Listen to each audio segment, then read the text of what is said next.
जय जय श्री चैतन्य जय नित्यानंदा। जय जय श्री चैतन्य जय नित्यानंद। जय द्वैत चंद्र जय गौर भक्त वृंद। जय द्वैत चंद्र जय गौर भक्त वृंद। जय जय श्री चैतन्य जय नित्यानंदा। जय जय श्री चैतन्य जय नित्यानंद। जय द्वैत चंद्र जय गौर भक्त वृंद। जय द्वैत चंद्र जय गौर भक्त वृंद। ओके, तो हम लोगों ने इन दो श्लोकों को देखा था। ये भक्ति रसामृत सिंधु के श्लोक है। एक बात हम लोग पढ़े थे कि भाव स्तर पे आने के बाद रागनों की भक्ति करता है, लेकिन ये थोड़ा सा बात समझ में हमको नहीं आ रही है, क्योंकि रागुना भक्ति भी साधना भक्ति के अंतर्गत आती है और उस रागानुगा भक्ति के द्वारा भाव उत्पन्न होता है। उसमें भी निष्ठा आदि के स्तर होते हैं, निष्ठा रुचि आसक्ति से करके। तो हम उस पर कुछ, मैं पढ़ भी रहा था तो उसमें कुछ समझ में नहीं आ रहा था कि रागानुगा कब शुरू होती है। बस ये कि जब शुरू होती तब शुरू होती, ऐसे अंडरस्टैंडिंग है। उस प्रकार का आकर्षण होता है तो होता है, बस यही अंडरस्टैंडिंग है। कब होता है, क्या होता है, उसका वर्णन कुछ स्टेज पे होता है, नहीं समझ में आ रहा है, कुछ क्लियर नहीं बताया जा रहा है। और इतना चिंता करने की जरूरत नहीं, क्योंकि सीधा मार्ग बड़ा स्पष्ट है। साधना भक्ति कर रहा है व्यक्ति, अनर्थ निवृत्ति, निष्ठा, रुचि, आसक्ति इत्यादि। और निष्ठा को अनुवाद किया गया है एब्जॉर्प्शन इन साधना। ये एक बहुत बड़ा सूत्र हम लोग को मिल रहा है कि हम जो भी भक्ति कर रहे हैं, मैं अपने को ही सोच रहा था, हम जाप कर रहे हैं, कथा सुन रहे हैं, या भगवान के मंदिर में विग्रह पे सेवा कर रहे हैं, उसमें कितने सिंसियरिटी प्रदर्शित होती है, कितने गंभीरता से एब्जॉर्प्शन से करने का प्रयास कर रहे हैं। जिस भी लेवल की एब्जॉर्प्शन पे हम हैं, उस लेवल के एब्जॉर्प्शन को सिंसियरली करने का प्रयास कर रहे हैं। That is something quite interesting. अब एक दिक्कत ये हो रही है कि यहाँ मेरा वेब क्या मुझे धोखा दे रहा है क्या? नहीं, यहाँ पे मुझे ठीक है, इट्स ओके ना। Why every day has to be some new problem? I don't understand. बहुत अच्छा बात है ना, एब्जॉर्प्शन। अंग सभी शक्तिशाली हैं भगवत प्रेम देने में, लेकिन एक एक अंग जो अनुशीलन कर रहे हैं उसको कितनी गंभीरता से कर रहा है व्यक्ति। लाइक हाफ हार्टेड समझते हैं ना, हाफ हार्टेड और फुल हार्टेड अगर ऐसे कहा जाए तो, पूरे हृदय के संग प्रयास कर रहा है या हाफ हार्टेडली कर रहा है, उस पर निर्भर करेगा कि उससे भगवत प्रेम की प्राप्ति होती कि नहीं। क्योंकि निष्ठा के द्वारा ही फिर रुचि, फिर आसक्ति, भाव और प्रेम उत्पन्न होता है। बहुत अच्छा सूत्र हम सीख रहे हैं अविधेय के संबंध में भी। इस श्लोक को एक बार हम फिर से बोलेंगे। आदौ श्रद्धा ततः साधु संगोथ भजन क्रिया। आदौ श्रद्धा ततः साधु संगोत्भजन क्रिया। ततो नर्थ निवृत्ति स्यात् ततो निष्ठा रुचिस्तथा। ततो स्यात् निष्ठा रुचिस्तथा। सांस तो लेने दीजिए। अथासक्तिस्तथो भावस्तथा प्रेमाभ्युदञ्चति।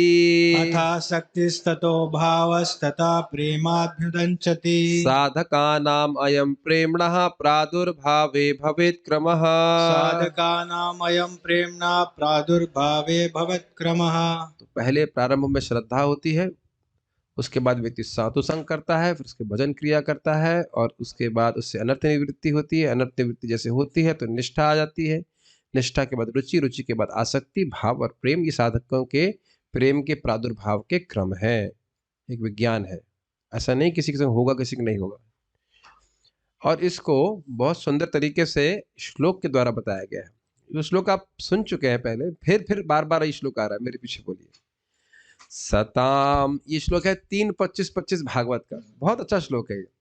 सताम प्रसंगात मम वीर्य संविदो।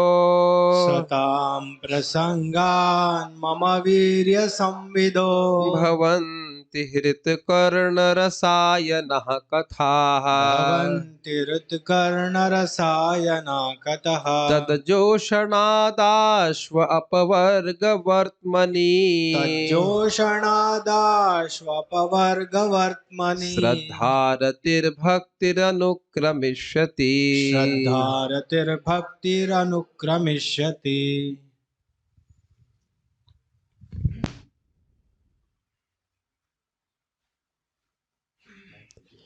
आध्यात्मिक रूप से ईश्वर के सशक्त संदेश की सटीक चर्चा केवल भक्त समाज में ही हो सकती है और उस संगति में उसे सुनना बहुत ही आनंददायक होता है।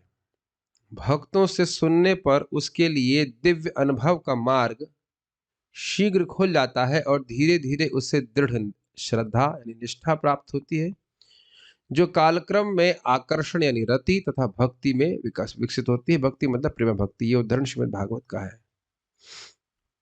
इस श्लोक को समझते हैं, कुछ लोग समझते होंगे और कुछ लोग नहीं समझते होंगे।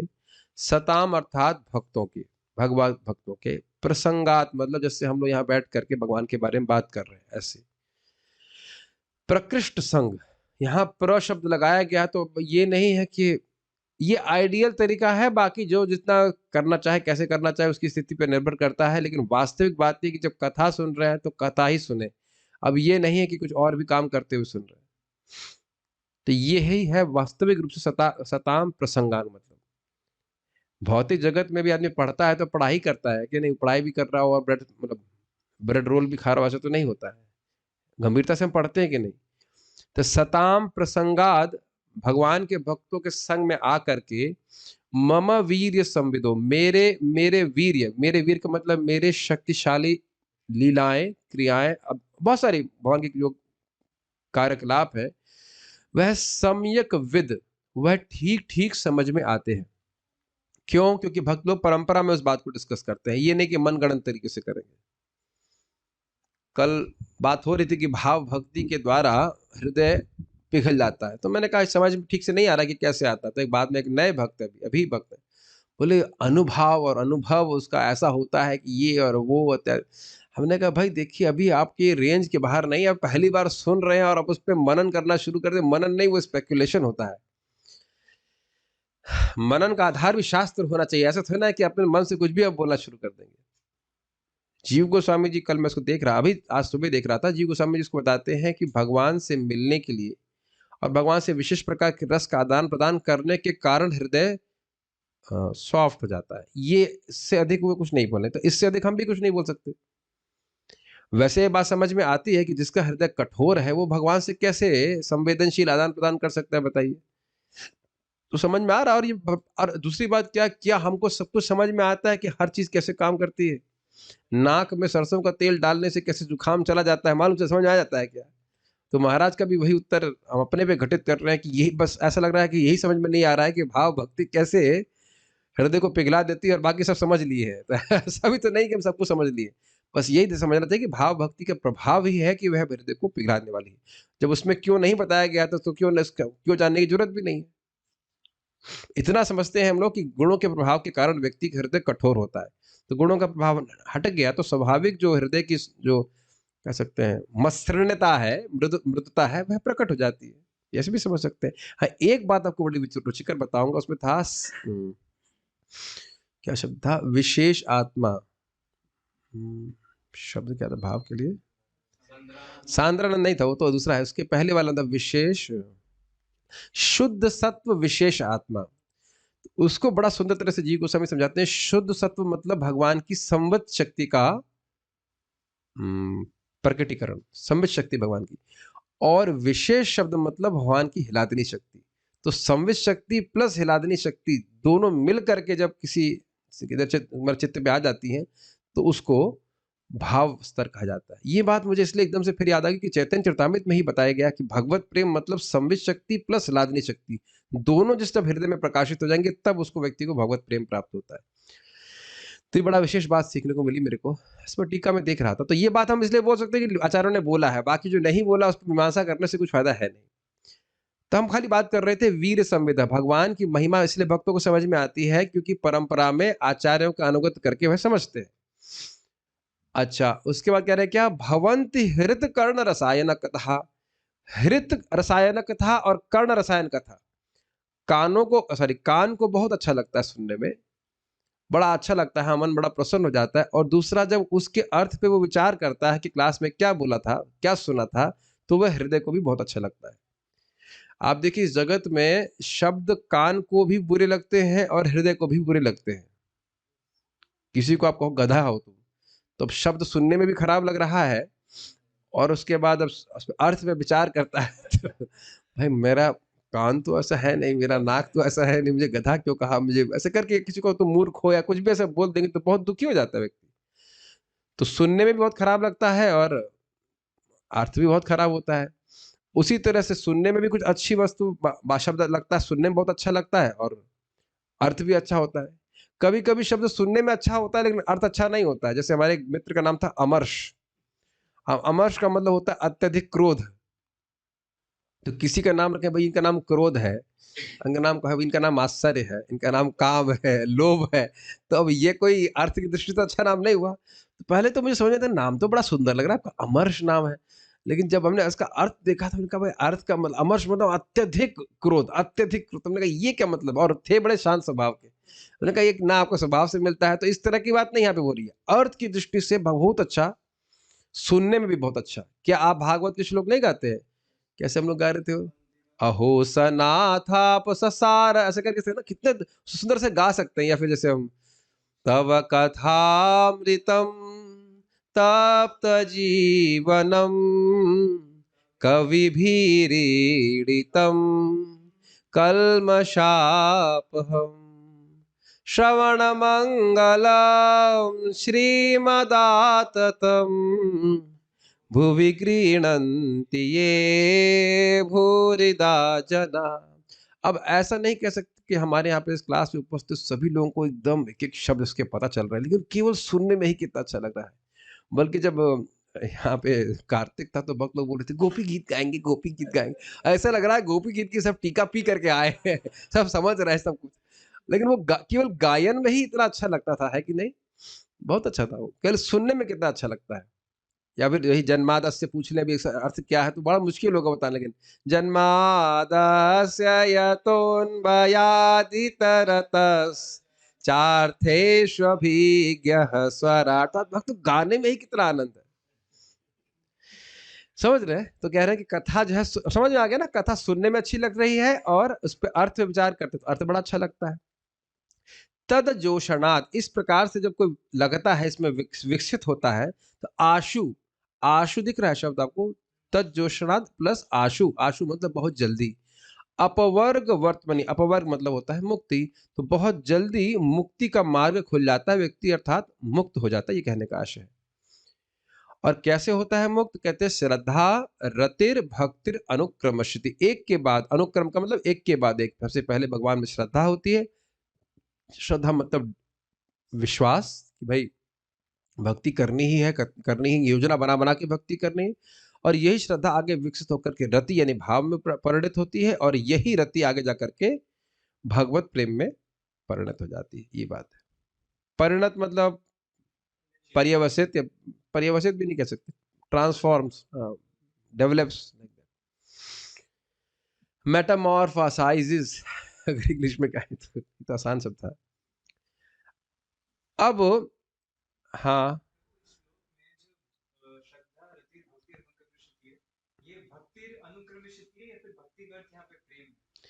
यहाँ पे भक्ति का अर्थ है प्रेम। श्रद्धा रतिर भक्ति अनुक्रमशति, श्रद्धा जब देखिए श्रद्धा और भक्ति में पहली बात तो समझिए अंतर नहीं है, केवल इंटेंसिटी का अंतर है। श्रद्धा, साधु संग, अनर्थ निवृत्ति, भजन क्रिया, अनर्थ निवृत्ति, ये सब भक्ति के ही विभिन्न स्टेजेस हैं, पहले तो ये समझ लेना, उसमें भेद नहीं देखना चाहिए। हाँ, केवल तारतम्यता का अंतर है कि कितनी इंटेंसिटी बढ़ गई है भक्ति की। तो श्रद्धा मतलब जो पहली स्टेज है भक्ति की वो है, उसके बाद रति मतलब भाव और प्रेम। तो बीच की स्टेजेस को भी गिन लेना होगा, मतलब बीच में उसी तरह से मतलब निष्ठा, रुचि सब इसी प्रकार से जाएगा। अब यहाँ पे बड़ा इंटरेस्टिंग डिस्कशन है, रियली बहुत इंटरेस्टिंग है। भाव भक्ति जिसके हृदय में जागृत होती है उसके चिन्ह क्या होते हैं? तो ऐसे नहीं सोचना चाहिए कि हाँ मुझे तो लग रहा है कि मैं भाव भक्ति पे आ गया, अब तो मुझे तो निश्चित मतलब इसमें कोई डाउट नहीं है कि हम भाव भक्ति पे है। तो वो डाउट्स क्लियर हो जाने चाहिए कि क्या क्या चिन्ह है, उसको हम देखते चलेंगे। बहुत अच्छा डिस्कशन है। যাহার হৃদয়ে এই ভাবাঙ্কুর হয়, যাহার হৃদয়ে ভাবাঙ্কুর হয়, তাহাতে এতে কা চিহ্ন সর্বশাস্ত্র কয়। ताहाते ते का चिन्ह सर्वशास्त्र का। कितना देखिए भक्ति का विज्ञान एकदम सटीक है। ऐसा नहीं कि कोई भी बोल देगा हमें तो लग रहा है कि इनके हृदय में भाव है, ये हमारा रियलाइजेशन है। ऐसा बोलने की जरूरत नहीं है, एकदम स्पष्ट है। जहार हृदय ए भावांकुर होए, जिसके हृदय में ये भाव का अंकुर उत्पन्न होता है, तहाँ ते एतेक चिन्ह सर्वशास्त्र के, उसके ये चिन्ह होते हैं जो सभी शास्त्र कहते हैं। क्या शास्त्र कहते हैं? देखिए पहले इसका अनुवाद पढ़ लेते हैं। यदि किसी के हृदय में वास्तव में दिव्य भाव का बीज रहता है तो वह उसके कर्मों में परिलक्षित होगा। सभी शास्त्रों का यही निर्णय है। चलिए मेरे पीछे बोलिए। शांतिर अव्यर्थ कालत्वम, शान्तिरव्यर्थ कालत्वम, विरक्तिर्मान शून्यता, विरक्तिर्मान शून्यता, आशाबंध समुत्कंठा, आशाबन्धः समुत्कण्ठा, नाम गाने सदा रुचिः, नामगाने सदा रुचिः, आसक्तिस्तद्गुणाख्याने, आसक्तिस्तद्गुणाख्याने, प्रीतिस्तद्वसति स्थले, प्रीतिस्तद्वसति स्थले, इत्यादयोनुभावास्युर्, इत्यादयोनुभावास्युः, जाता भावांकुरे जने। जाता भावांकुरे जने। ये रे इतना ऊपर कैसे चला गया, इसकी लीला तो भगवान ही जाने। शांतिर अव्यर्थ कालत्वम, पहले गिनिए पहले। शांतिर अव्यर्थ कालत्वम, विरक्तिर मान शून्यता, आशाबंधा समुत्कंठा, नामगाने सदा रुचि, आसक्तिस्तद गुणाख्याने, प्रीतिस्तद विषय, प्रीतिस्तद वसति स्थले। कितना हुआ? 9 हुआ, 10 नहीं। फिर से देखिए। शांतिर अव्यर्थ कालत्वम, विरक्तिर मान शून्यता, आशा बंध समुत्कंठा, नाम गाने सदा रुचि, ये एक है पूरा मिला के। आसक्तिस्तद गुणाख्याने, ये एक है मिला करके। और प्रीतिस्तद वसति स्थले, इति आदयो अनुभावः स्युर, जाता भावांकुरे जने। यानी लास्ट लाइन का अर्थ होगा जिसमें ये भाव भक्ति जागृत हो जाती, उसमें ये 9 गुण होते हैं। शांति मतलब होता है टॉलरेंस। अव्यर्थ कालत्व मतलब समय बिल्कुल व्यर्थ नहीं करने देना। शांति अपने एक एक गुण को अपने में मिला के देखना चाहिए, हमारे अंदर कितनी टॉलरेंस है। टॉलरेंस। नेक्स्ट, अव्यर्थ कालत्व, एक क्षण भी भगवान की भक्ति के बिना नहीं छोड़ना। नेक्स्ट, विरक्ति। नेक्स्ट, मान शून्यता। नेक्स्ट, आशा बंधा। हाँ ये थोड़ा थोड़ा है कि आशा है कि कृष्ण की कृपा से हम कुछ पार लगेंगे, लेकिन बहुत हल्का हल्का, हाँ हल्का हल्का महक आ रही है, हल्की खुशबू खुशबू, ठीक है। समुत्कंठा, खूब उत्कंठा है कृष्ण की सेवा करने की। नेक्स्ट, नाम गाने सदा रुचि। ये तो सुना ही नहीं पड़ रहा है। यहाँ तो 16 माला हो गया। तो मुझे लगता है कि जो लोग साधना में स्माइल भेजते हैं वो इसलिए कि 16 माला पूरी हो गई। एक वक्त बोले प्रभु जी हम स्माइल नहीं भेजेंगे, 2 दिन अच्छा होता है, स्माइल लगा देते हैं तो लोगों की नजर लग जाती है, एक दिन खराब हो जाता है। लेकिन ऐसा नहीं होता है भक्ति में। नाम गाने सदा रुचि। जैसे मान लीजिए मैं पूछूं कि आप लोगों को रसगुल्ला खाना कौन से में अच्छा लगता है, मतलब कौन से टाइम में रसगुल्ला खाएंगे तो अच्छा लगेगा? सुबह 4 बजे कि रात के 12 बजे कि दोपहर के 2 बजे या 3 बजे या 4 बजे 6 बजे, कोई भी समय खाएंगे तो कैसा लगेगा? वाह दिस इज गुड।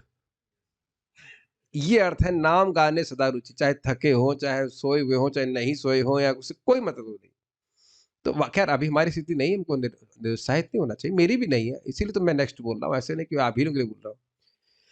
आसक्तिस्तद गुणाख्याने, भगवान के गुणों का व्याख्यान करने में आसक्ति। एकदम आसक्ति मतलब व्यसन, अब भगवान के अलावा और कुछ बोलने की इच्छा ही नहीं, एकदम कड़वा लगने लग जाए। देखिए ऐसा नहीं है कि इनमें से कोई भी गुण हमारे अंदर बिल्कुल नहीं है। अभी तो मैं से मस्ती में बोल रहा था, अभी हम थोड़ा थोड़ा बताएंगे कि हमारे मतलब चरित्र में भी, चरित्र में हमारे मतलब हमारे हृदय में भी थोड़ा-थोड़ा इसका भाव प्रकाशित होता है। हम आगे बढ़ाते हैं। प्रीतिस्तद वसति स्थले, मतलब भगवान की जो लीला स्थली है वहाँ पे वो रहने की इच्छा करता है। देखिए, क्या बिल्कुल टॉलरेंस नहीं है? आप लोग मुझको सहन नहीं कर रहे हो क्या? यस, शांति आ गई इज इट नॉट? और मैं आप लोगों को सहन नहीं कर रहा हूँ, देखो कितना कितनी शांति आ गई। ऐसा नहीं है कि शांति नहीं आती, नहीं तो हम शांति नहीं, शांति है, नहीं तो झगड़ा ही कर रहे होते। इतना तो देख रहे हैं कि पहले जिन जिन बातों पे आप झगड़ा करते हो अब उनको आप ध्यान भी नहीं देते। मैं ये नहीं कह रहा हूँ कि हम भाव स्तर पे हैं, लेकिन ये जो गुण है ये भक्ति के लोअर स्टेजेस में भी धीरे धीरे प्रकट होते हैं। देखिए, हम लोग जब सो जाते हैं, मान लो दोपहर में तो जैसे स्पेशली अनुभव होता है, थक के आदमी सो जाता है, कुछ भी करता है, लगता है ना कि अरे सो गया, इसी में हम कुछ पढ़ लेते। यद्यपि नींद आ रही होती है तो पढ़ते कैसे? तो शरीर को भी कुछ देना पड़ता है, लेकिन लगता है कि हाँ, समय खराब हो रहा है। इसमें कोई ऐसा नहीं कि नहीं लगता है। तो ये हमको तो नहीं लगता है, लगने लगेगा।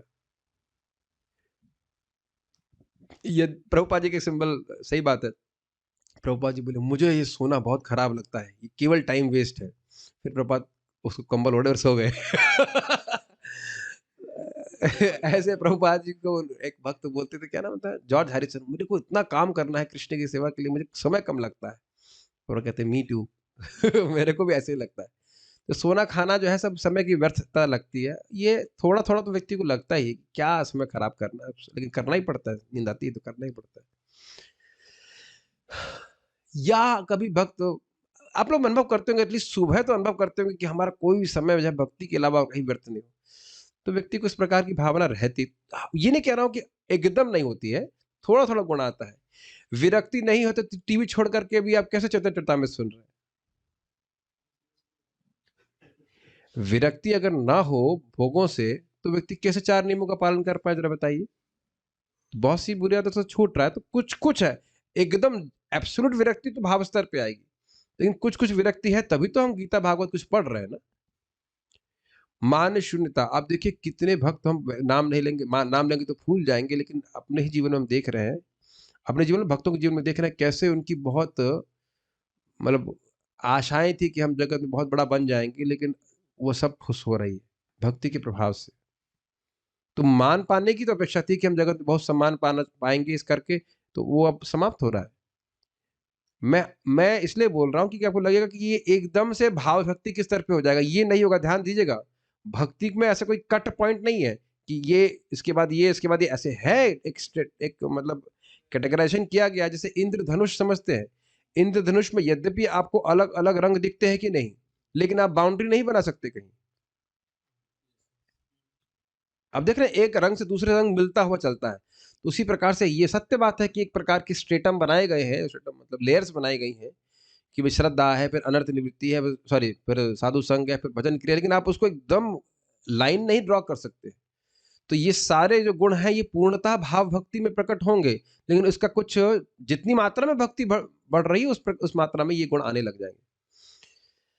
नाम गाने सदा रुचि, अब कुछ तो रुचि है ना नाम जप करने में, अब ऐसा भी नहीं है कि एकदम ही कड़वा लग रहा है, नहीं तो अब क्यों हम लोग क्यों जप कर रहे होते, कुछ भी अच्छा नहीं लग रहा होता तो क्या होता है, लेकिन इंटेंसिटी भक्ति की कम है तो इसलिए उस वैसा अनुभव नहीं हो रहा है।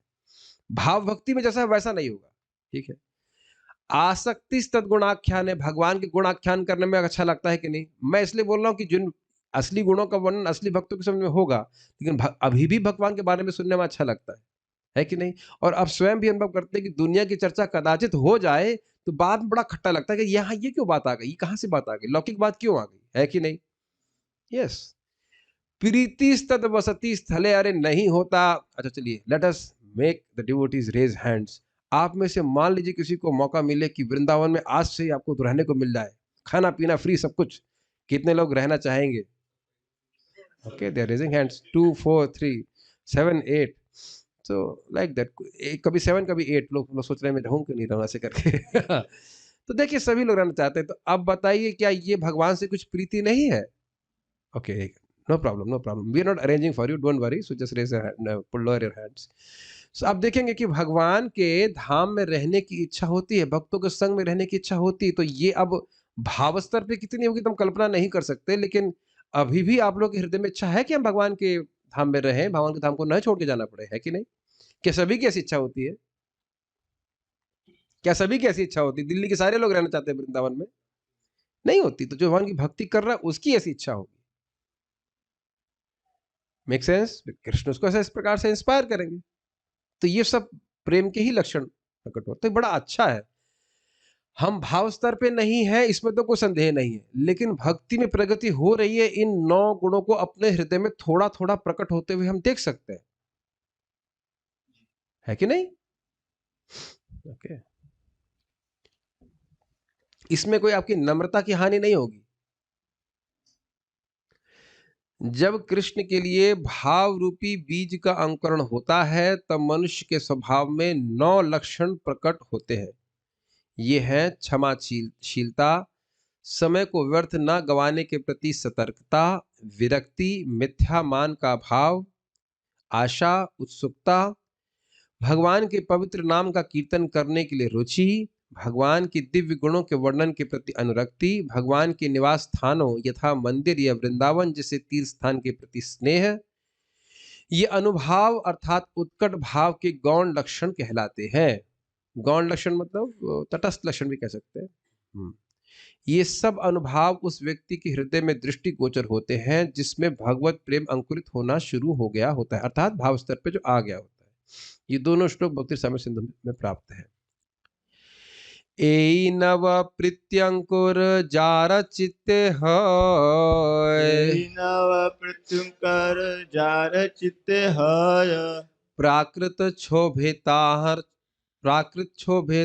क्षोभ नहीं है, प्राकृत क्षोभे तार क्षोभ प्राकृत क्षोभे तार क्षोभ नहीं है, प्राकृत क्षोभे तार क्षोभ नहीं है। तो 9 प्रकार की प्रीति के अंकुर, ये सब प्रीति के लक्षण है। ये प्रीति के अंकुर जिसके चित्त में हो जाते हैं, मतलब अंकुरित होने लगता है, तो प्राकृत क्षोभे मतलब भौतिक जगत का जो क्षोभ है, क्षोभ का मतलब समझ लीजिए किसी को कांटा मारा जाए तो उसको क्षोभ शुद्ध करना कहते हैं।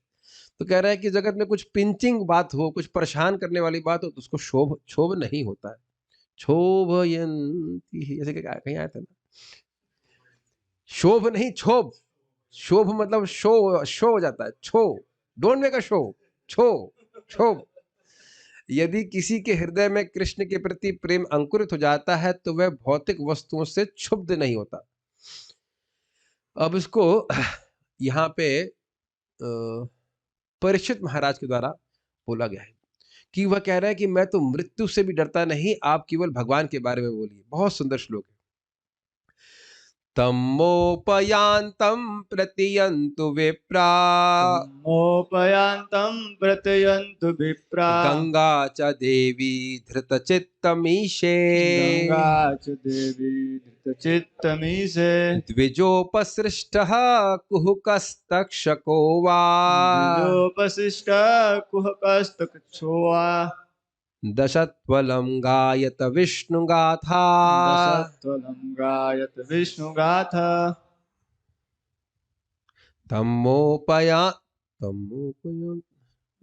कैसे गाते थे हम लोग?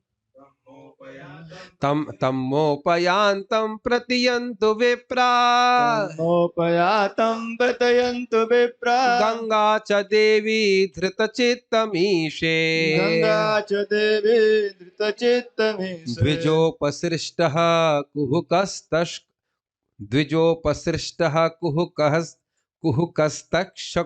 वा, द्विजोपशिष्टः कुहुकस्तक्षको वा, दशत्वलं गायत विष्णुगाथा, दशत्वलं गायत विष्णुगाथा, तमोपयान्तं प्रतियन्तु विप्रा, तमोपयातं तत्यन्तु विप्रा, गंगा च देवी धृतचित्तमीशे, गंगा च देवी धृतचित्तमीशे, द्विजोपसृष्टः कुहकस्तक्षको वा, द्विजोपशिष्टः कुहकस्तक्षो वा, दशत्वलं गायत विष्णुगाथा। दशत्वलं गायत विष्णुगाथा। बहुत सुंदर श्लोक ये परीक्षित महाराज कह रहे हैं। हे ब्राह्मणों, मुझे पूर्णतया शरणागत जीव मानो, मतलब मैं आपकी शरण में हूं, और भगवान की प्रतिनिधि माता गंगा भी मुझे ऐसा ही माने, क्योंकि गंगा जी के तट पे वो थे, क्योंकि मैं पहले ही भगवान के चरण कमलों को अपने हृदय में आसीन कर चुका हूं। इस तक्षक को अथवा ब्राह्मण ने जो कुछ भी इंद्रजाल रचा है मुझे तुरंत काटने दें। मेरी एकमात्र इच्छा यह है कि आप लोग भगवान विष्णु के कार्यों का गायन करते रहें। तात्पर्य, यह श्लोक श्रीमद् भागवत 1:19-15 का है, जिसे महाराज परीक्षित ने तब कहा जब वे श्रमिक ऋषि के पुत्र श्रृंगी नामक ब्राह्मण बालक के शाप से बुलाए गए तक्षक से दंशित होने की आशा लगाए गंगा नदी के तट पर बैठे हुए थे। इस छाप का समाचार राजा को सुनाया गया, जो अपनी आसन्न मृत्यु के लिए उद्यत हो गए।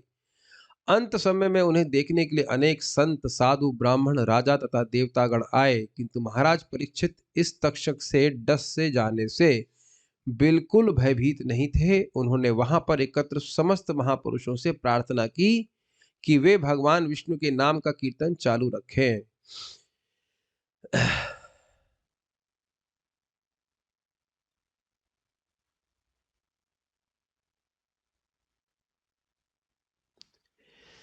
तम उसे, और मां मतलब मुझे, उपयांतम प्रतियुंतु, मतलब कह रहे हैं कि हे विप्रो, आप, पहले लाइन का अर्थ होगा हे विप्रो, आप मुझे अपना समर्पित व्यक्ति जाने, मैं आपकी शरण में हूं। गंगा च देवी, और गंगा देवी भी मुझे समर्पित माने, मैं उनकी शरण में हूं। धृतचित्तम ईशे, अपने हृदय में मैंने भगवान को पकड़ लिया, धारण कर लिया।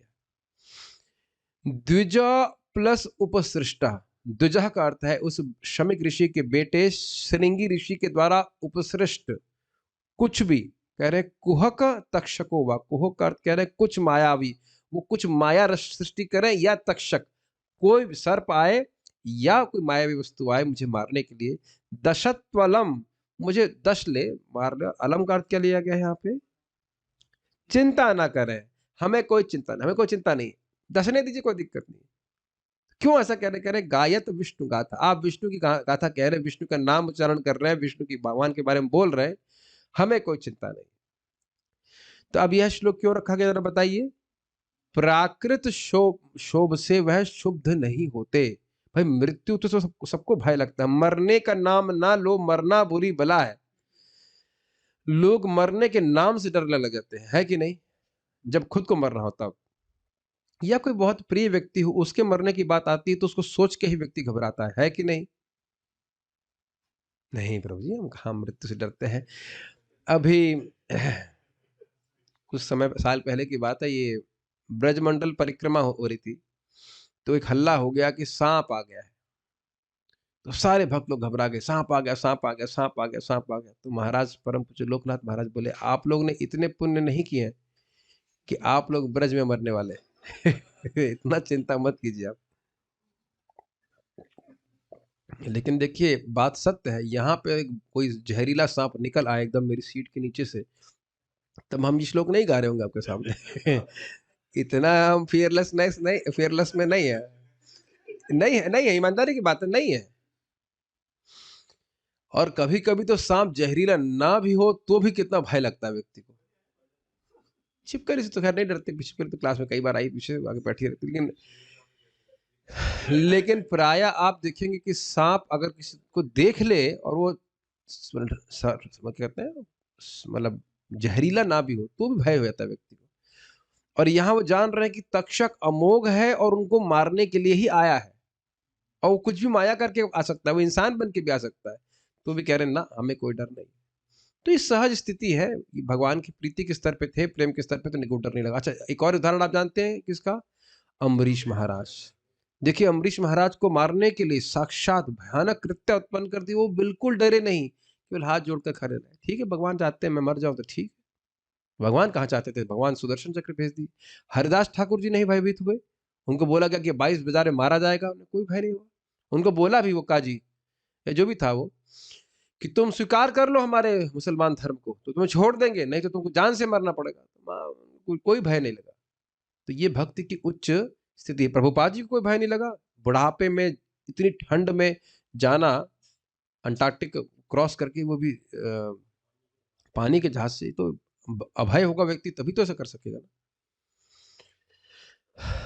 तो प्राकृत परिस्थितियों से वह क्षुब्ध नहीं होते। ठीक है, ये बात स्पष्ट लिखा।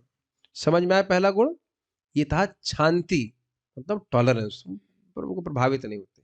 क्यों प्रभावित नहीं होते? क्योंकि मन तो सदा भगवान में लगा हुआ है। मन तो भगवान के आनंद में, भक्ति के आनंद में विभोर है, इसलिए मन में शोक, मोह, भय ये सब नहीं होना संभव नहीं है। ठीक है? Okay, next one. कृष्ण संबंध बिना काल व्यर्थ नहीं जाए। व्यर्थ नाही जाए। इतना ही है। कृष्ण के संबंध के बिना काल को व्यर्थ नहीं करते। एक क्षण भी नहीं नष्ट करना चाहिए। प्रत्येक क्षण का उपयोग कृष्ण या उनसे संबंधित बातों के लिए करना चाहिए।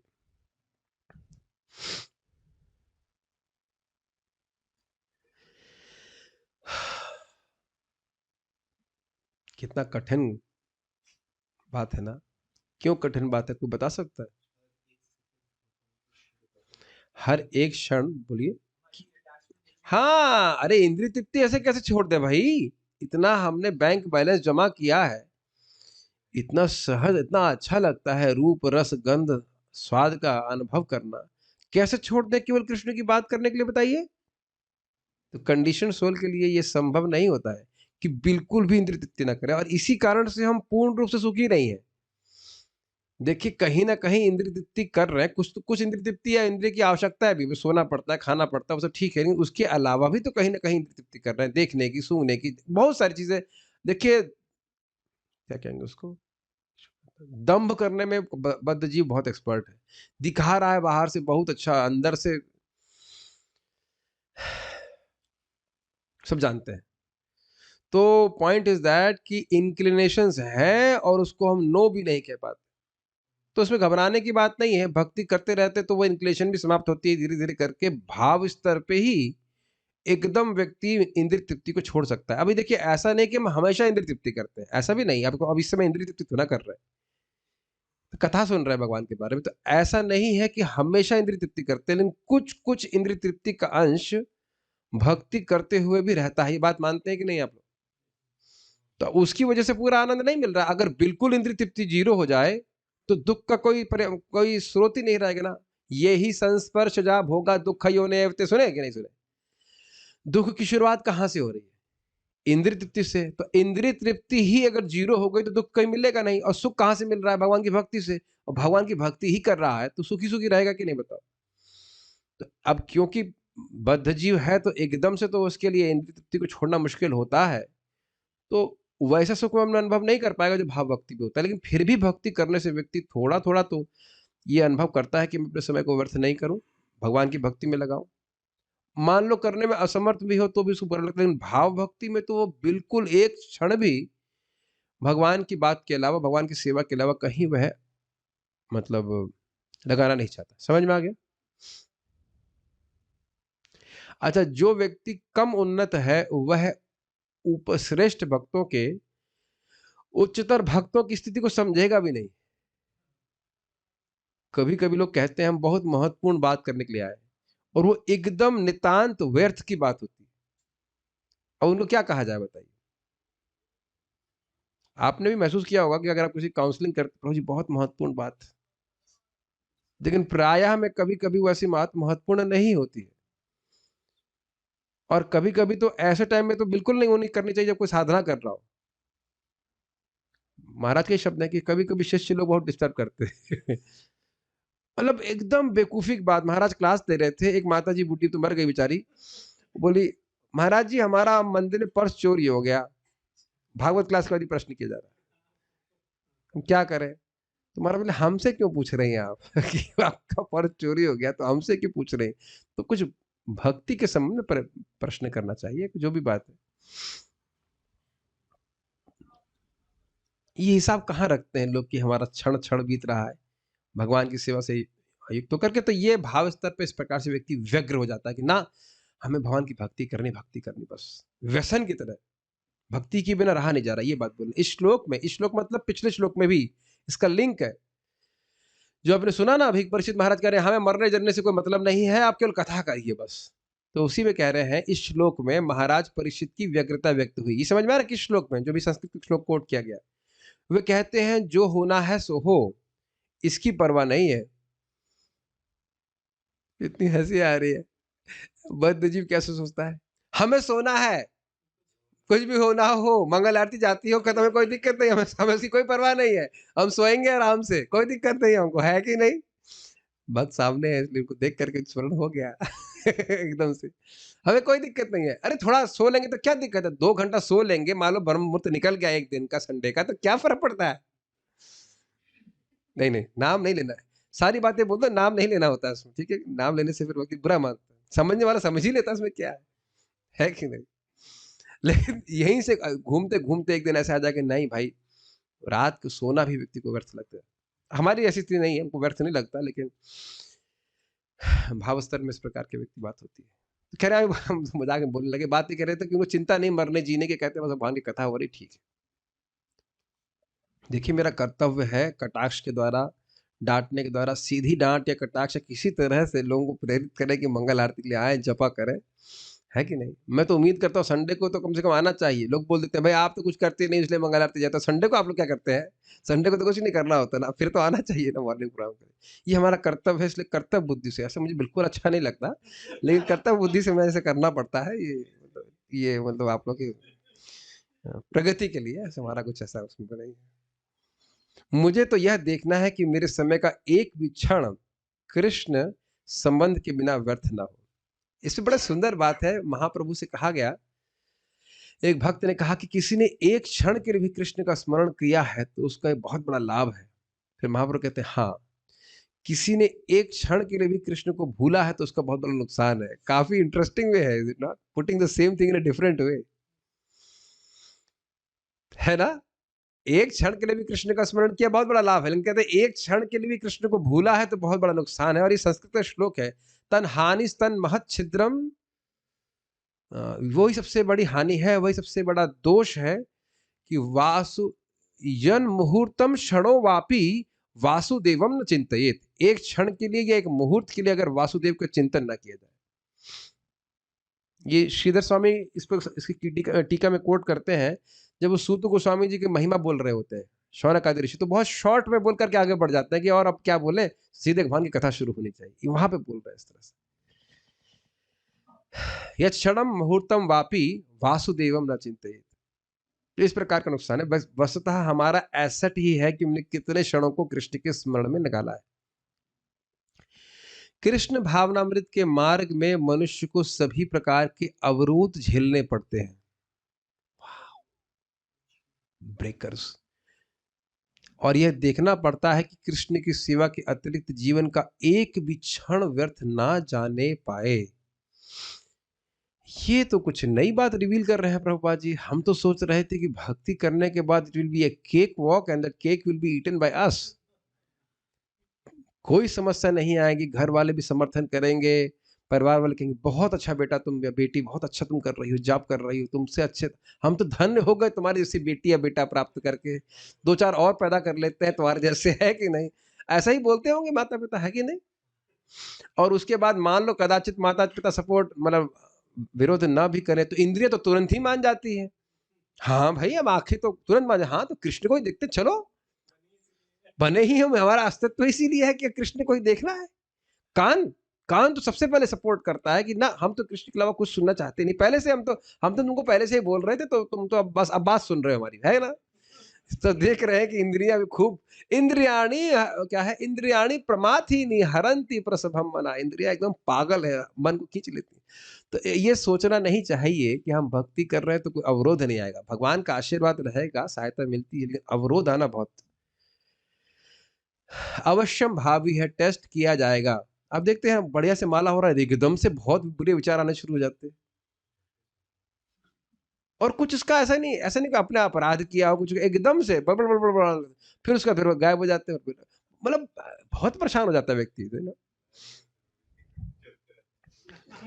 नहीं, अगर आप उसको समझ लें कि भाई ये इसका हमारा से कोई संबंध नहीं है, देन यू कैन, धीरे धीरे होने लगता है।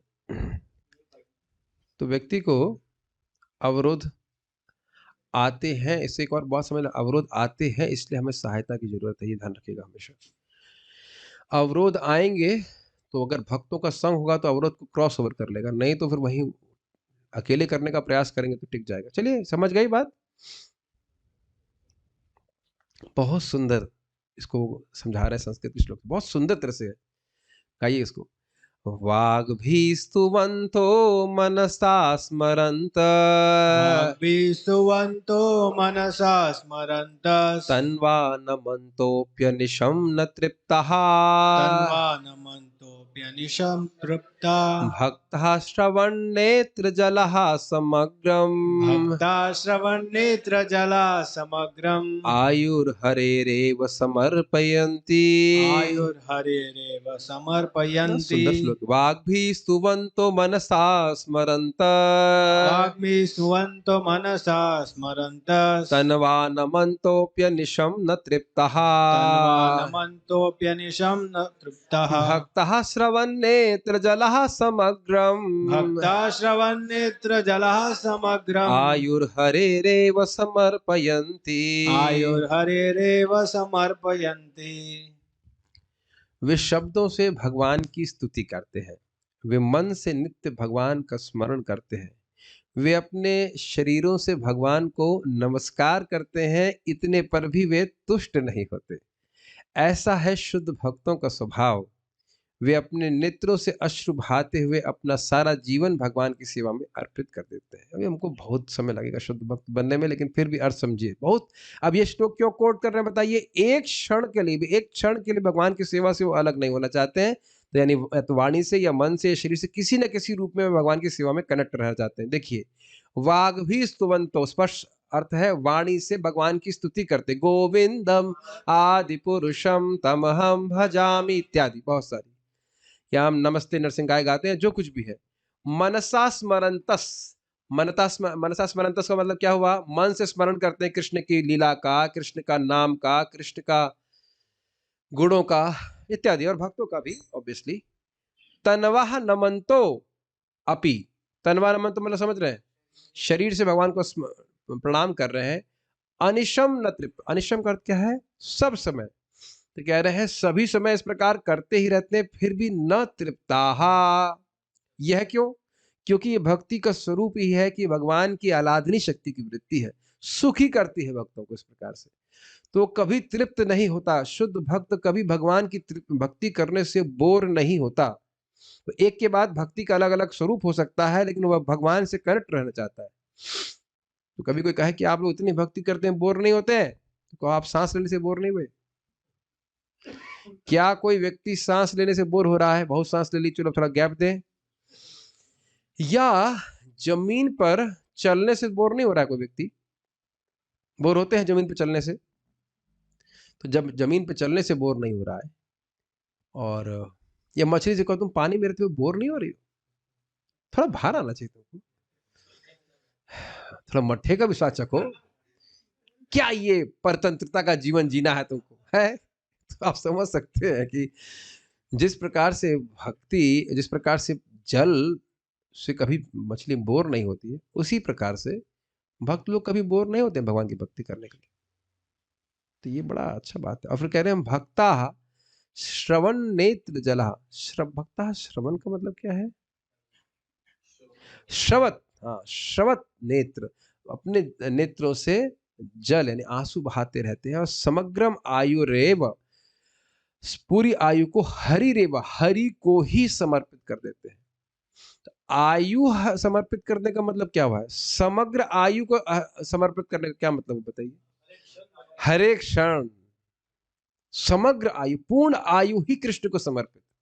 कितना सुंदर स्थिति हो गया ऐसे होता है। ऐसा, और अच्छा, ऐसा भी नहीं कि जबरदस्ती कर रहे हो, उसके अलावा कुछ कर भी नहीं सकता है ऐसा भक्त। किसी कुछ कहो कि भाई हम और भी कुछ कर लो, तो कहता ना हमसे होगा भी नहीं और कुछ। भगवान की सेवा में ही जीवन समर्पित हो जाता है। देखिए, भले हम लोग इस स्तर पे है नहीं, मैं अपनी तो बात कर रहा हूं, लेकिन कम से कम इच्छा तो रख सकते हैं। सुनकर के इच्छा नहीं आती? देखिए, भले ही आज कोई व्यक्ति यहाँ पे जो भक्त लोग हैं, कुछ सॉफ्टवेयर इंजीनियरिंग कर लेते हैं, कोई मैनेजमेंट कर ले रहा है, लेकिन एक दिन ऐसी स्थिति आएगी कुछ कर नहीं पाएंगे। हाँ प्रभु जी, इसीलिए तो हम लोग कुछ कर भी हमने जब तक वो स्थिति नहीं आती कर लें कुछ है कि नहीं ये स्थिति, ये प्लान भी बना के चल रहे हैं लोग। अब जब तक हो रहा है तब तक कर ही ले नौकरी, पता नहीं भगवान कब बंद करा दे कि नहीं। हो सकता है हृदय से इच्छा समाप्त हो जाए तो जो आनंद है वो लूट ले हम नौकरी करने का, तो ये भी हो सकता है। लेकिन एक दिन ऐसी स्थिति आएगी आदमी कर नहीं पाएगा, जस्ट कांट डू। ऐसा नहीं कि जस्ट कांट डू, ऐसी स्थिति हो जाती है। संकल्प ही नहीं होगा तो करेंगे क्या, जरा बताइए। संकल्प ही नहीं हो तो। प्रभु जी लेकिन जीने के लिए तो कुछ करना पड़ेगा ना। भरत महाराज के पास पूरा राज्य था और उनकी पत्नी टीवी नहीं देखती थी, डिवोटी थी, प्योर डिवोटी थी। फिर भी राज, अभी आप आगे सुनने वाले, फिर भी राज त्याग करके भीख मांग रहे हैं। ऑल तो इस्कॉन में हम ऐसा कोई प्रिस्क्रिप्शन नहीं कर रहे, ना मैं भीख मांग रहा हूँ, ना किसी को बोलने के लिए ऐसे करने के लिए बोल रहा हूँ। लेकिन मैं बोल रहा हूँ स्थिति, ऐसी स्थिति आ गई कि वो राज्य भी नहीं कर सकते, कुछ ही नहीं कर सकते। वो सब अभी क्लियर आपको देखने वाला। तो इतना तो कोई करने के लिए नहीं बोला, लेकिन एक स्थिति आ जाएगी भक्ति करते करते कि व्यक्ति नौकरी नहीं कर पाएगा, मतलब भौतिक कार्य कर ही नहीं पाएगा। रामानंद राय भी शुद्ध भक्त थे और जब वो नौकरी कर रहे थे तब भी शुद्ध भक्त थे। फिर भी एक समय आ गया ना, सब छोड़ करके भगवान महाप्रभु के साथ में रहे। क्या रूप गोस्वामी जी शुद्ध भक्त नहीं थे? वो हमेशा ही शुद्ध भक्त थे, परमहंस भक्त थे। लेकिन एक समय आया कि ना, अब हमसे नौकरी, खुद बोलते हैं, आप पढ़ चुके हो, सनातन गोस्वामी कहते ना, हमसे अब नौकरी वोकरी नहीं होगी, आप चाहे दंड दीजिए या कुछ दीजिए, हम नहीं कर सकते। जिनका नहीं हो रहा है कोई दिक्कत नहीं है, good at your present level. But भक्ति करने से, लेकिन देखो हमारे भक्त ग्रुप में भक्त है ना, जो लोग पढ़ने के लिए, एग्जाम पास करने के लिए बहुत ज्यादा मतलब उत्साहित थे, 12-12 घंटे पढ़ रहे थे। अब वो कह रहे हैं कि उनसे किताब भी नहीं खुल रही, ना खुल रही है, ना खोल रहे हैं। अच्छा तो किया, लेकिन अगर हम यही बात 6 महीना पहले बोलते तो उनसे वो नहीं मानते। जिस व्यक्ति के लिए, जिस वस्तु के लिए व्यक्ति 12-12 घंटे कार्य कर रहा है, उसके लिए वो बिल्कुल नहीं करना चाहता, तो क्या ये भक्ति का ही तो प्रभाव है ना। मुझे बड़ा इससे बहुत विश्वास होता है भक्ति के ऊपर कि देखो ये किसी भी व्यक्ति पे अगर जो ठीक ठीक निरपराधिक रूप से भक्ति करता है, उस पर एकदम ही कार्य करती है। तो ये क्या है, ये क्या सूचित कर रहा है? ये सूचित कर रहा है कि भक्ति में अत्यधिक टेस्ट है और भौतिक कार्यों में एकदम टेस्ट नहीं है। टेस्ट समझ रहे हैं? रुचि, बिल्कुल भी रुचि नहीं है कि उसको करना है, एकदम रुचि नहीं। ठीक सब है। और एक और बात है, इतनी भक्ति की रुचि है कि तृप्ति ही नहीं हो रही है। देखा आपने बात? मैं समझता हूँ सभी भक्त लोग अभी भी बाहर के लोगों की तुलना में तो आप बहुत भक्ति कर रहे हो कि नहीं? ये कहें कि वो तो ये कहेंगे तुम लोग तो 24 घंटा भक्ति करते हो, जबकि हम लोग जानते हैं कि हम तो 24 घंटा भक्ति नहीं करते। 24 घंटा नहीं करते, उनका शब्द ये, तुम तो बस 24 घंटा भक्ति करते हो। हाँ, दिन और रात भक्ति करते हो, ऐसा तो हम लोग नहीं कर रहे हैं। लेकिन आप यह बताइए कि मैं नहीं समझ रहा कोई भक्त को रात में सोते समय लगता हो कि बहुत किया आज हमने। ऐसा ऐसा नहीं लगता, ऐसे नॉट। अभी भी आप देखो, मैं वही बोल रहा हूँ कि जो भक्ति के लक्षण आगे आप देखेंगे वो यहाँ भी अनुभव करेंगे। परम पूज्य गिरिराज महाराज ने श्रील प्रभुपाद से पूछा ही बात, प्रभुपाद मुझे लगता तो नहीं कि मैं कुछ खास कर रहा हूँ। तो प्रभुपाद कहते हैं ये बहुत अच्छी बात है, ये नम्रता का लक्षण है। जैसे हृदय में अहंकार आए तो क्या होगा, देखो मैं इतना माला कर रहा हूँ, मैं इतना भागवत पढ़ रहा हूँ, मैं ये कर रहा हूँ, मैं वो कर रहा हूँ। और अगर आपके हृदय में आए कि हम कुछ नहीं कर रहे हैं, तो कहाँ अहंकार है, जरा बताइए। कुछ समझ पा रहे हैं मेरी बात? आप जब कर रहे हैं, भक्ति कर रहे हैं, नहीं हम तो कुछ हो ही नहीं रहा है, कुछ है ही नहीं, कुछ हो ही नहीं। जब ये वाकई नेचुरली लग रहा है, जो कि भक्ति की वृत्ति है, भक्ति का स्वभाव ऐसा है कि भक्त को कभी लगेगा नहीं हम कुछ कर रहे हैं, भक्ति में भगवान के लिए कुछ कर रहे हैं, तो ये नम्रता का लक्षण। तो ये शुरुआत में भी होता है, अगर अच्छे से भक्ति कर रहा है तो उसको लगे हम तो कुछ नहीं कर रहे, क्या है हम तो कुछ नहीं कर रहे। ही एक्चुअली फील्स लाइक दैट। जबकि बाहर वाला सोचेगा नहीं तो बहुत भक्ति कर रहे हैं, उसको हमें कुछ लगेगा नहीं कि हम कुछ कर रहे हैं। और ये और ज्यादा होगा, और ज्यादा होगा भाव स्तर पे और प्रेम स्तर पे। तो ये स्थिति होती, कहते हैं हमको तो प्रेम की गंध भी नहीं है। जिसको वाकई प्रेम प्राप्त है उसको लगेगा एकदम, मतलब हम है ही नहीं प्रेम हमारे पास। लेकिन लक्षण क्या है कि एक क्षण भी, जैसे यहां देख रहे हैं, भगवान की सेवा के बिना रह नहीं सकता है। इंटरेस्टिंग। महाप्रभु से पूछते थे कि भाई आपको प्रेम नहीं तो ये रो क्यों रहे? अरे तो दिखावा है, बाहर दिखावे के लिए कर रहा हूं। यह श्लोक हरि भक्ति सुधोदय का है और भक्ति साम्य सिंधु 1.3.9 में आया है। ठीक है। भुक्ति सिद्धि इंद्रियार्थ तारे नाहि भाए। भक्ति क्या हो गया, करंट लग रहा है?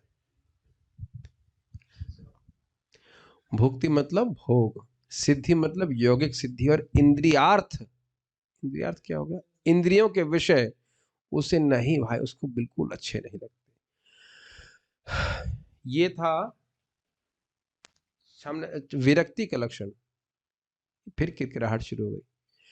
हम लोगों ने श्लोक क्या सुना था, जरा उसको याद रख सकते हैं? शांतिर अव्यर्थ कालत्वम विरक्ति, तो विरक्ति का यहाँ पे वर्णन हो रहा है। ठीक है, विरक्ति माने शून्यता।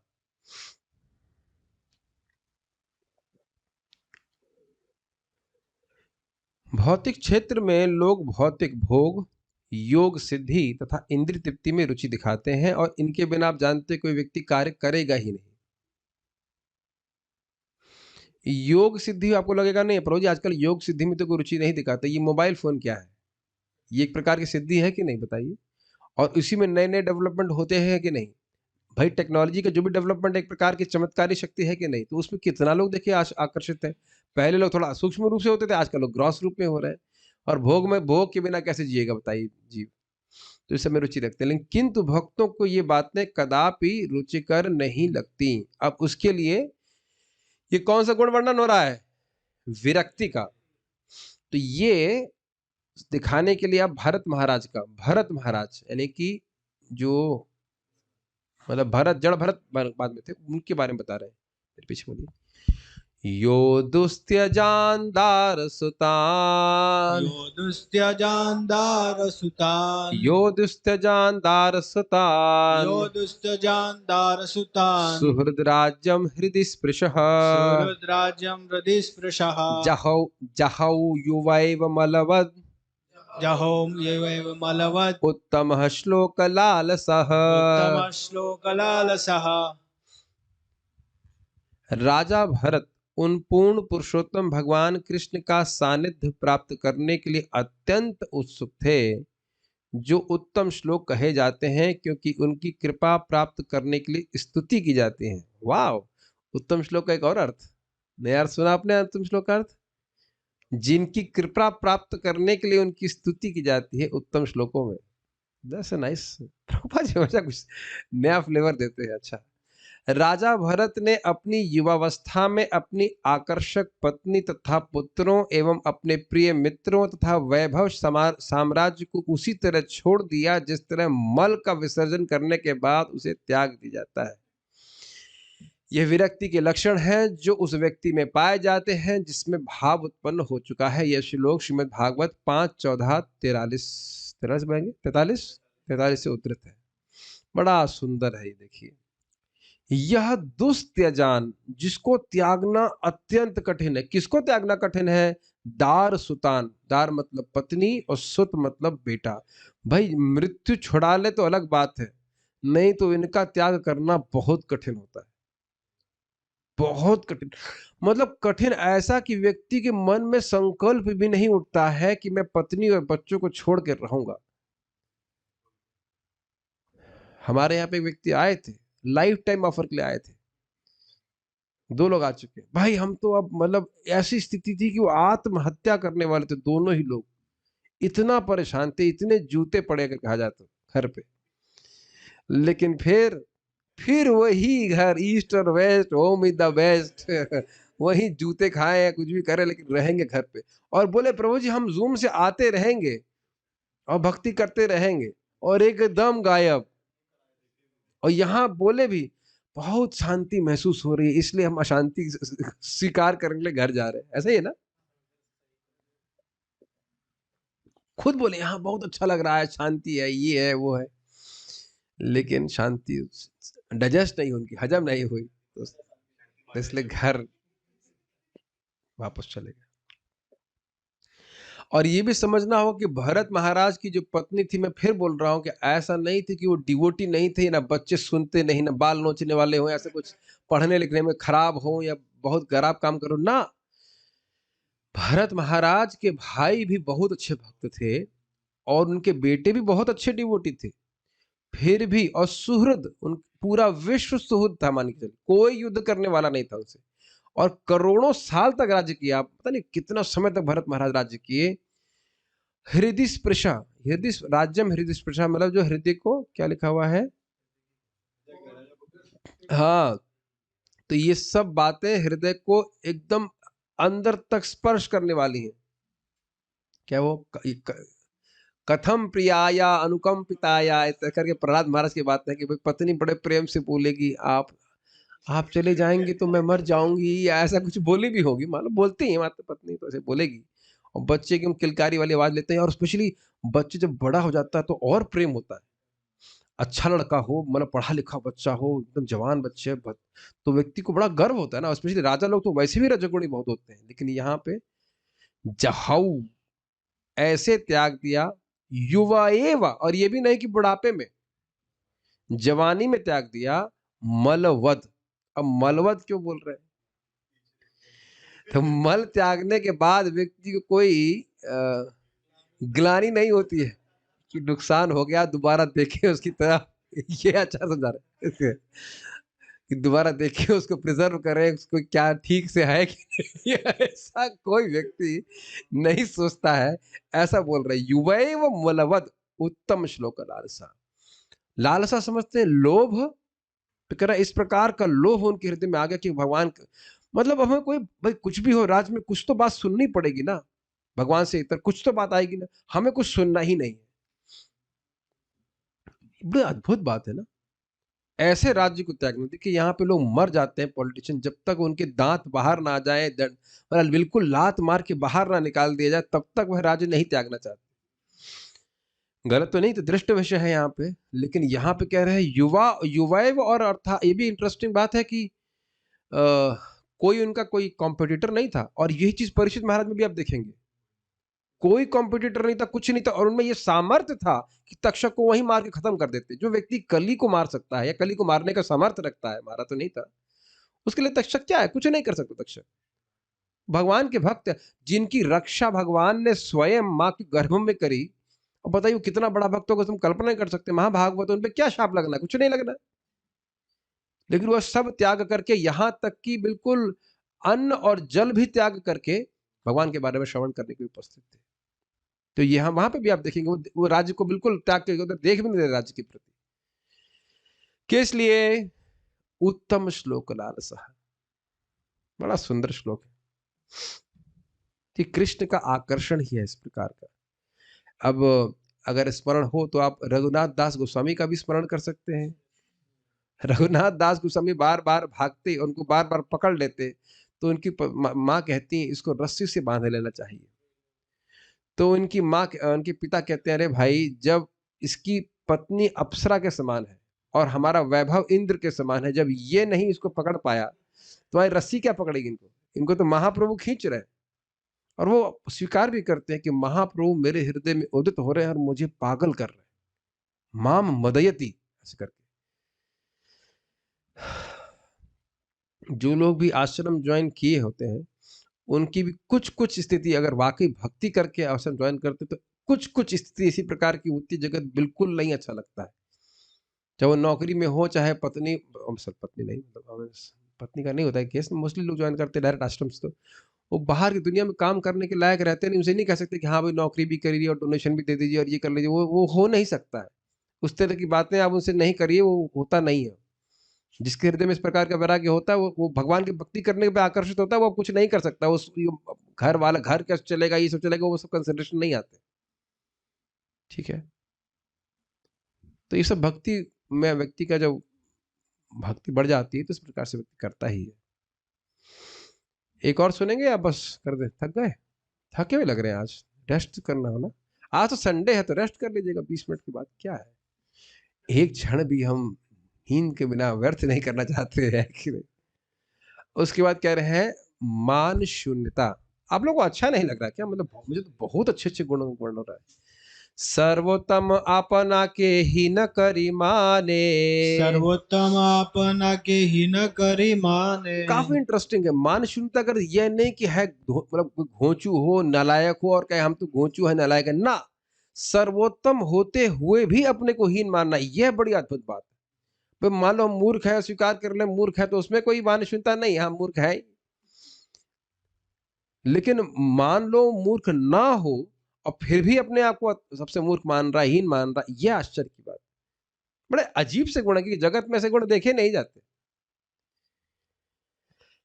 यद्यपि शुद्ध भक्त का स्तर सर्वोपरि होता है, फिर भी वह अपने आप को सबसे हीन या तुच्छ मानता है। इस संबंध में प्रभुपाद जी, इससे पहले हम श्लोक में जाए, प्रभुपाद जी का बहुत सुंदर है एक लीला हमें सुनी थी। प्रभुपाद ऑस्ट्रेलिया में क्लास दे रहे थे, आप लोग भी शायद सुने होंगे उसको, और व्यासासन पे प्रभुपाद जी बैठे हुए थे और प्रभुपाद ऐसे हैमर कर रहे थे, all the people in this world are third class, fourth class, ये वो निम्न है।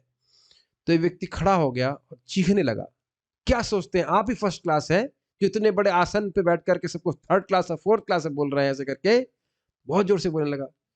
तो प्रभुपाद जी आसन से उतर करके नीचे बैठ गए और रोने लगे, सभी के सामने कह, नहीं, I am actually fifth class. तो यद्यपि देखिए बाह्य रूप से लग रहा है कि प्रभुपाद जी बहुत ही अहंकार बोल रहे हो ना, ऐसा क्या कर रहे हैं, लेकिन ऐसा नहीं है। एक शुद्ध भक्त हमेशा अपने आप को निम्न नहीं मानता, बाह्य रूप से भले कितना सिंह की तरह दहाड़े और प्रचार में कुछ भी करे, ये भावना कितनी अद्भुत थी। प्रभुपाद जी महान भक्त है। नहीं तो बताइए, हिप्पियों का झूठन बर्तन कौन उठाने वाला, धुलने की तो बात छोड़ी, वो भी 1 साल तक कौन करेगा बताइए। ये तो अद्भुत प्रभुपाद जी के गुण है। हम चर्चा कर रहे थे एक महान भक्त के बारे में कि वह सदा ही नम्र रहते हैं, मतलब नम्रता हृदय में फिक्स्ड है। ऐसा नहीं है कि कुछ समय के लिए नम्र रहे और जब तक रियली अपमान नहीं हो तब तक तो नम्र है, और जब रियली अपमान हो गया ना तब हम नम्र नहीं रह सकते। तब कैसे नम्रता रह जाएगी। एक वक्त बोलते हैं, जो अंदर होता है जब उसे दबाते हैं तो वही बाहर आता है। क्या बात है। जब व्यक्ति थोड़ा प्रेशर सिचुएशन में रहता है, आंतरिक जो उसका वाकई गुण है वही प्रकाशित होगा। तो आप लोग शायद निरुत्साहित हो रहे हैं, प्रभु जी हमारा तो कोई गुण है नहीं, हमें तो थोड़ा सा भी कुछ बोलता है तो हमें लगता है हम तलवार निकाल के उसकी गर्दन काट दें या क्या, जो भी हमारा कर नहीं पाते क्योंकि लॉ है, लेकिन फिर भी मतलब भाव तो ऐसे आते हैं हमारे हृदय में। लेकिन भक्ति कर रहे हैं तो इस प्रकार के हृदय की मृदुता के कारण एक गुण प्रकाशित तो होना ही चाहिए। बहुत अच्छा, एटलीस्ट हमको एस्पायर तो करना चाहिए। और उसको उदाहरण के द्वारा बता रहे हैं उन्हीं भरत महाराज के बारे में। हरौ रतिं वहन्नेश हरौ रतिं वहन्नेश नरेन्द्राणां शिखामणिः नरेन्द्राणां शिखामणिः भिक्षामटन् अरिपुरे भिक्षामटन्नरिपुरे स्वपाकम् अपि वन्दते। स्वपाकम् अभिवन्दते।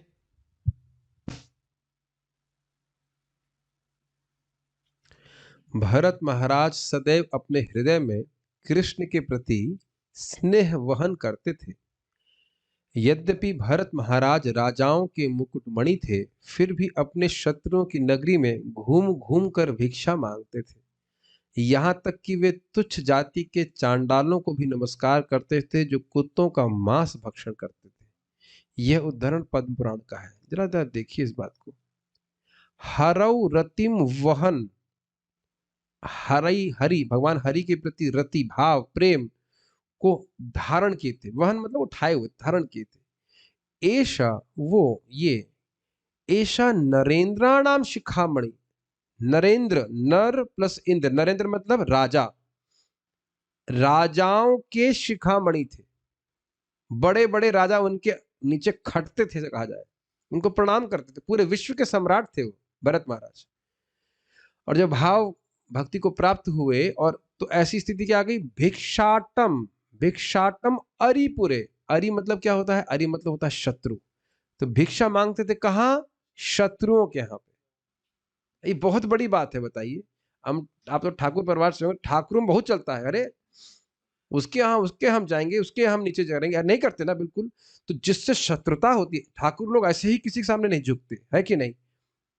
क्षत्रिय है कि नहीं भरत महाराज, और लाइक प्योर क्षत्रिय, प्योर ब्रीड कहा जाए, प्योर क्षत्रिय। तो अब ऐसे क्षत्रिय के लिए अपने ही शत्रु के यहाँ जाकर के भिक्षा मांगना, ये कितनी बड़ी बात हो जाएगी। अरे उनके लिए छोड़ दीजिए, हम तो कोई क्षत्रिय गुण से युक्त नहीं, हम जिसको मान लीजिए, हम मान लो किसी को शत्रु मान रहे हैं या जो भी है, उसके यहाँ जाके कभी भीख मांगने वाले, और ऐसे भी क्या हम कभी भीख मांगेंगे बताइए। हे बोलेंगे ना भाई, जो कुछ भी है हम भीख नहीं मांग सकते। सभी लोग का इस प्रकार का स्वामित्व, क्या स्वाभिमान रहता है, जो भी है वह त्याग करके लोग जान रहे हैं कि ये पूरे विश्व के राजा रह चुके हैं। ये जड़ भरत की बात नहीं हो रही है। भरत, भगीरथ शब्द है क्या, मैं तो भरत महाराज के बारे में।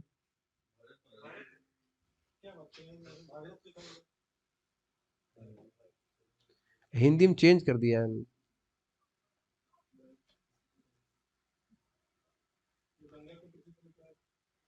भगीरथ जी कभी भाव भक्ति को प्राप्त करके ऐसे किए हमको तो नहीं पता भाई, पता नहीं।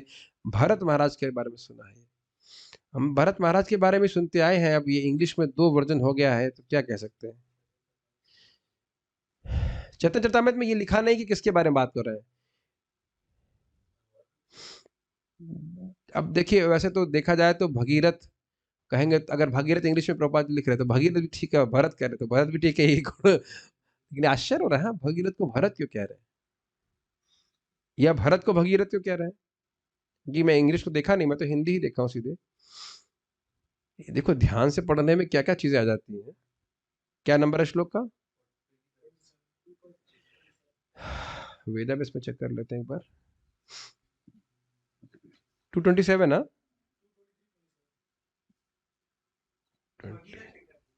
भगीरथ ही लिखा है।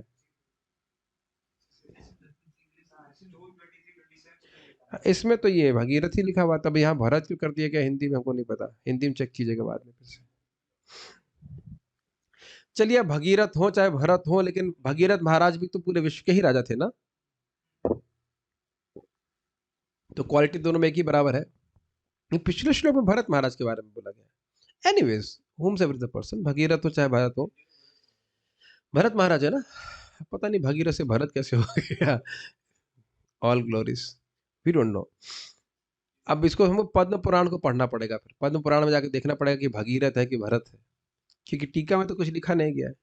कोई बात नहीं, नो प्रॉब्लम, भगीरथ और भरत। लेकिन मेन बात यह है, सिद्धांत जो है वो ये है कि अपने हृदय में प्रेम बहन कर रहे थे, इस प्रकार से वो प्रेम ही उनको हृदय को सॉफ्ट किया। देखिए आप ही बताइए, अहंकार की भावना हृदय में की कठोरता को सूचित करता है कि नहीं, ऐसी भावना होती है कि नहीं। अगर सोचता ना तुम कौन हो मेरे आगे, इस प्रकार की भावना समाप्त थी उनके हृदय से। बहुत इंपॉर्टेंट बात है ना कि किसी शत्रु के नगरी में घूम करके भिक्षा मांगना। अब वह चांडालों को भी नमस्कार करते थे, यह क्यों, क्योंकि उनके हृदय में भी भगवान को वो देखते थे। तो ये भाव स्तर के कारण से था। आगे के गुणों को हम लोग आज ही सुनने वाले हैं। हाँ मुझे पता था आप लोग सुनाई पड़ रहा हो कि कल सुनेंगे, लेकिन नहीं, आज कल नहीं सुनेंगे, आज ही सुनेंगे। आज संडे है। जब तक इस जूम मीटिंग में एक भी व्यक्ति उपस्थित है, इंक्लूडिंग दैट मीन्स मी, तो ये कथा चलती रहेगी। ठीक है, नहीं तो क्या करने वाले, मैं बंद कर दूंगा तो चैतन्य चरितमृत पढ़ने वाले हो कोई। 12 बजे तक मुझे गायत्री करनी, क्या दिक्कत है, 12 बजे तक क्लास हो सकती। डॉक्टर के पास जाना, तो डॉक्टर के पास तो बैठे ही हैं आप, साधु वैद्य। चलिए, कृष्ण सबसे बड़े तो नहीं है लेकिन साधु वैद्य। कृष्ण कृपा करीबे दृढ़ करी जाने, कृष्ण कृपा करिबे न दृढ़ करी जाने। कितने बजे जाना, 11:30 जाना है, जाओ जूम पे सुनते रहना, कौन रोक रहा है, जाओ जाओ जी अपनी जिंदगी, यस नो प्रॉब्लम, कोई दिक्कत नहीं। कृष्ण कृपा करी बेन दृढ़ करी जाने, ये आशा बंध के बारे में बात हो रही है। आशा कर रहे हैं कि कृष्ण जरूर हम पर कृपा करेंगे। एक पूर्णतया शरणागत भक्त को सर्वदा आशा रहती है कि भगवान कृष्ण उस पर कृपालु होंगे, उसमें ये आशा दृढ़ रहती है। यद्यपि वह अपने अंदर कोई गुण नहीं देखता है, लेकिन वह समझता है कि कृष्ण कृपालु है इसलिए कृपा करेंगे। अब इस श्लोक को तो गाए बिना, और कई बार गाए बिना आप चले जा सकते हो अगर जाना, जब जाना तो। ये श्लोक तो गाए बिना रहा नहीं जाएगा, और बड़ी तबियत से गाएंगे इसको। महाराज कम से कम आधा घंटा गाए होंगे। इस श्लोक पे क्लास दिए थे महाराज जी बलराम हॉल में, बस आधा घंटा गाते ही रहे, गाते ही रहे, गाते ही रहे। बहुत सुंदर श्लोक है, उसको याद करने का भी प्रयास कीजिएगा। ये आशा बंद कनेक्शन है, अच्छे से गाइए ना। ये जन्मादा चित्र से गाए जाते हैं। न प्रेमा श्रवणादि भक्तिरपि वा योगोऽथवा वैष्णवो, न प्रेमा श्रवणादि भक्तिरपि वा योगोऽथवा वैष्णवो, ज्ञानं वा शुभकर्म वा कियदहो सज्जातिरप्यस्ति वा। ज्ञानं वा शुभकर्म वा कियदहो सज्जातिरप्यस्ति वा हीनार्थाधिक साधके त्वयि तथा प्यच्छेद्य मूला सती। हीनार्थाधिकसाधके त्वयि तथा प्यच्छद्यमूला सती। हे गोपी जनवल्लभ व्यथयते हा हा मदाशैव माम्। हे गोपी जनवल्लभ व्यथयते हा हा मदाशैव माम्। मुझे लगता है कि निश्चित रूप से आप उसका आवृत्ति करना ही चाहेंगे। यस, बहुत सुंदर है ना। यस, आप जूम पे सुन रहे हैं, कोई दिक्कत नहीं है। न प्रेमा श्रवणादि भक्तिरपि वा योगोऽथवा वैष्णवो। न प्रेमा श्रवणादिभक्तिरपि वा योगोऽथवा वैष्णवो। ज्ञानं वा शुभकर्म वा कियदहो सज्जातिरप्यस्ति वा। ज्ञानं वा शुभकर्म वा कियदहो सज्जातिरप्यस्ति वा। हीनार्थाधिक साधके त्वयि तथा प्यच्छेद्य मूला सती। हीनार्थाधिकसाधके त्वयि तथा प्यच्छेद्यमूला सती। हे गोपी जनवल्लभ व्यथयते हा हा मदाशैव माम्। हे गोपी जनवल्लभ व्यथयते हा हा मदाशैव माम्। इसका अर्थ बता के फिर से हम गाएंगे इसको, बहुत अच्छा है। पहले इसके अर्थ देखिए। ना मतलब नहीं, देखिए पहले जो अर्थ हम इसके समझ में आ रहे हैं वह हम देखते हैं। ना प्रेमा, भगवान मुझ में आपके प्रति कोई प्रेम नहीं, तो प्रेम नहीं तो भक्ति के द्वारा उत्पन्न कर लो। कहते हैं ना श्रवण आदि भक्ति रपिवा, वह भी नहीं है कि मैं श्रवण कीर्तन करके आपके प्रति प्रेम उत्पन्न कर लूं। योगो थवा वैष्णव, या जो वैष्णव योग है, अष्टांग योग में, उसमें कुछ कुछ वैष्णव योग होता है, भगवान में ध्यान होता है, वह भी मेरे पास नहीं है। कुछ ज्ञान कर लो भाई, तो कहते ज्ञान भी नहीं है। कोई शुभ कर्म नहीं किया, शुभ कर्म भी नहीं है। कियद अहो, कियद मतलब इनमें से कियद कर प्रभुपाद यहाँ पे लिए हैं थोड़ा भी, और अहो मतलब हे मेरे प्रभु, हे मेरे प्रभु, थोड़ा सा भी इनमें कुछ भी नहीं है। जाति कैसी, तो कहते हैं सज्जातिर अपि अस्तिवा, और ऐसा भी नहीं है कि मेरे अंदर कोई सज जाति में बहुत अच्छे कुल में पैदा हुआ, ऐसा भी नहीं है। मतलब अपने में कोई गुण नहीं देख रहा है। समझ में आ रहा है? अच्छा, तो क्या कारण है मेरे पास आ रहे? तो कहते हैं कि हीनार्थ अधिक साधके त्वयि तथाप्य छेद्य मूला सती। तो क्या, जो मैं तो प्रेम भी नहीं चाह रहा, मतलब प्रेम की आशा भी लेके नहीं आ रहा हूं, हीन अर्थ लेके आ रहा हूं। जो व्यक्ति हीन अर्थ लेके आ रहा है, मतलब कुछ प्रेम नहीं मांग रहा, कुछ कम मांग रहा है, उस पे भी आप अधिक उस ऐसे साधक पे भी आप बड़ी अच्छी कृपा करते हैं, अधिक कृपा करते हैं। अरे मूर्ख है, मुझसे हीन अर्थ लेकर के मांग रहा है, मुझे भगवान का प्रेम दूंगा, अपना प्रेम दूंगा, ऐसे करके। अच्छेद मूला, ऐसी आशा जिसका मूल का छेदन नहीं हो रहा है, मतलब ये आशा मेरी से हृदय से जा नहीं रही है। इसलिए हे गोपी जन वल्लभ, और सती का अर्थ क्या है यहाँ पे? है कि मेरे हृदय में एक ऐसी आशा है, क्योंकि आप हीन अर्थ वालों पर भी अधिक कृपा करने वाले हैं, तो इस ये जो आशा है कि आपकी कृपा मुझ पर होगी, इसका मूल का छेदन नहीं हो रहा है। मतलब ये आशा खत्म नहीं हो रही है मेरे हृदय से। हे गोपी जन वल्लभ व्यथयते, और यह मुझको व्यथा प्रदान कर, मुझे कष्ट दे रही है।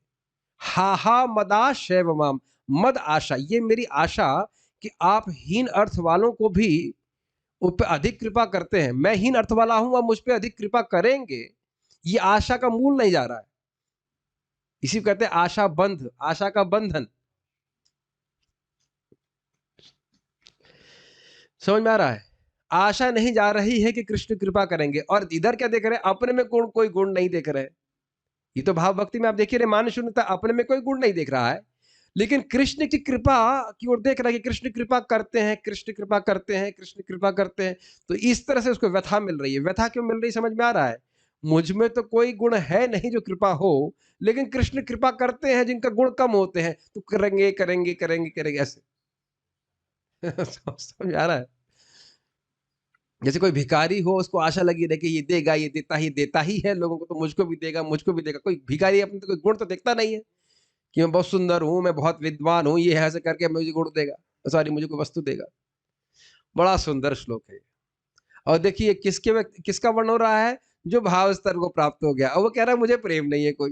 देखो कितना अद्भुत बात है, नहीं लग रहा आपको आश्चर्य? एक क्षण के लिए भी जो श्रवण कीर्तन को छोड़ना नहीं चाहता, वो कहता है मेरे तो श्रवण कीर्तन प्रति कोई आकर्षण नहीं है। जिसका मन कहीं भगवान के अलावा कहीं जा नहीं रहा है, अत्यधिक आसक्त है, कहता ना, कोई वैष्णवता हमारे पास नहीं है। बताइए, कोई ज्ञान नहीं, जो कि सारा ज्ञान हृदय में प्रकाशित है। कुछ अजीब सा नहीं लग रहा आपको? भाव स्तर है और उसको लग रहा है हमको कोई प्रेम, हमें कोई भक्ति नहीं है। तो ये भक्ति का विशेष गुण है कि जब जितना व्यक्ति को प्रेम जागृत होता है, उसे कभी नहीं लगता कि उसे भक्ति प्राप्त है। ये इस श्लोक से नहीं समझ में आ रहा है आप लोगों को? बहुत अच्छा श्लोक है, इसको हम फिर से अर्थ समझ गए, एक बार अनुवाद पढ़ के फिर से गाएंगे एक बार। हे प्रभु, ना तो मुझ में आपके लिए प्रेम है, न ही मुझ में कीर्तन तथा श्रवण द्वारा भक्ति करने की योग्यता है जिससे मैं प्रेम जागृत कर लूं। कौन बोल रहा है? भाव स्तर वाले व्यक्ति बोल रहे हैं, ठीक है। ना ही मुझ में वैष्णव की योग शक्ति, ज्ञान या पुण्य कर्म है। जब तक ये नहीं, अब तक मैं कटाक्ष कर रहा हूं, नहीं अजीब सी बात है, कैसे भाव स्थिति है कि नहीं। नहीं मैं उच्च कुल से संबंधित हूं, इस तरह मुझ में कुछ भी नहीं है। फिर भी हे गोपियों के प्रिय, मेरे हृदय में निरंतर एक अटूट आशा है, अच्छेद मूला सती, उसका मूल नहीं कट रहा, खत्म नहीं हो रही है, क्योंकि आप अधम से अधम पर दया करने वाले हैं। वही आशा मुझे निरंतर पीड़ा दे रही है। श्लोक भक्ति रसामृत सिंधु में आया। समझ में आया ये आशा बंद कैसे है? अगर एक इसको दूसरी तरह से समझे, जगत में लोग भोग करके खूब दुख प्राप्त कर रहे हैं कि नहीं, फिर भी आशा नहीं जा रही ना। हाँ, नहीं, थोड़ा सा मैं बस एडजस्ट कर लूं तो पक्का मेरे सारे प्लान ठीक हो जाएंगे। एक प्रकार का आशा बंद है कि नहीं यहाँ पे जगत में? लग रहा सब सो गए हैं।